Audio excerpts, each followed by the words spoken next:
With that, viewers, we are shifting our focus now. The deadly fire at a 5-story building in Hauz Rani has now escalated into a wider question of regulatory failure after preliminary findings suggested that the property was approved for just 6 rooms but was allegedly operating 25 rooms, a four-fold violation that appears to have gone unchecked until the tragedy.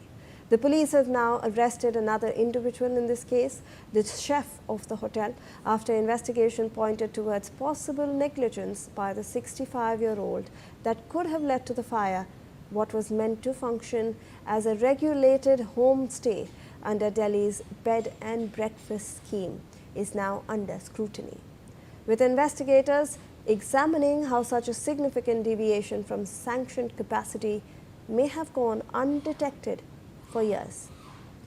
To discuss this further, joining us on the broadcast is Mr. Anupam Shukla, who's the co-founder and trustee of Inspire Safety Foundation. Thank you so much, sir, for taking out your time and for speaking to NewsX. We appreciate it.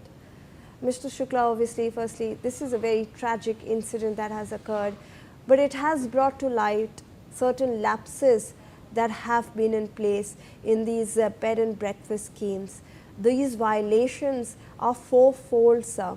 How are you looking at this entire incident and how such lapses are now coming to the fore, sir?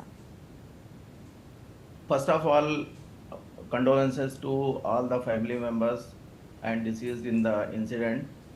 And say, prima facie, this is the complete failure of the regulations and review of the policies. A policy that was made years ago must be reviewed and rechecked whether it is suitable for the current scenario of businesses or not. Said no business can run without any regulation, and government are responsible for that. So the policy that was made years ago for the bread and breakfast, having only limited peoples for that hotel stay. Now, I mean, they are accompanying more than, 60, 70 peoples in premises without having any proper fire safety precautions and having fire protection measures at the hotel. So this, this is the complete failure of regulations and the supervising and regulating authorities at the first instance, and that has caused the life of so many people here. Yeah.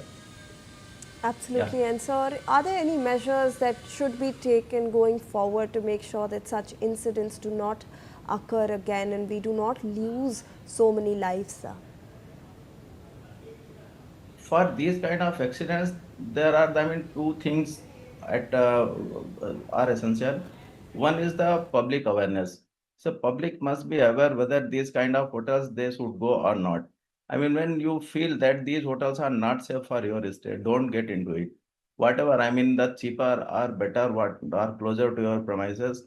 But then public must not enter into the premises where they risk their life themselves. Number one. Number two, authorities must open up their eyes immediately, say causing an accident, and then authorities wake up and for some time, 1 2 days and for 1 week, there are the highlights and media catches, and then everything comes on a very serious note, and later on it goes on where nowhere. So the first thing is that the authorities must review these policies, have very strict vigilance, supervision, and checks on these hotel stays and the premises where the license been given. Number one. Number two, there must be a very clear-cut guideline on the hotel gates only. That if you found these things suitable and fitted in the hotel, only you stay or don't stay. So public, even those who are not fire safety trained, they are not, given any formal training, they can understand whether we should stay in these hotels or not. There must be a checklist, suggested on the gates only. Please stay in the hotel only if you find number one, two, three, four, five things on the place. Now, in this case, they have, investigated the things. What you will, the investigation will lead, it will lead nowhere because there is, no life remaining, no person remaining.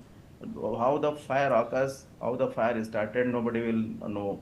And then finally, they will, based on certain ideas, there will be conclusions that the root cause of the fire was this. This is very difficult to find out the root cause. Root cause is the negligence Right. and the lack of awareness among the people and staff only. All right. Thank you so much, Mr. Shukla, for taking out your time and for speaking to NewsX. We appreciate it. With that, viewers, we are slipping into a short commercial.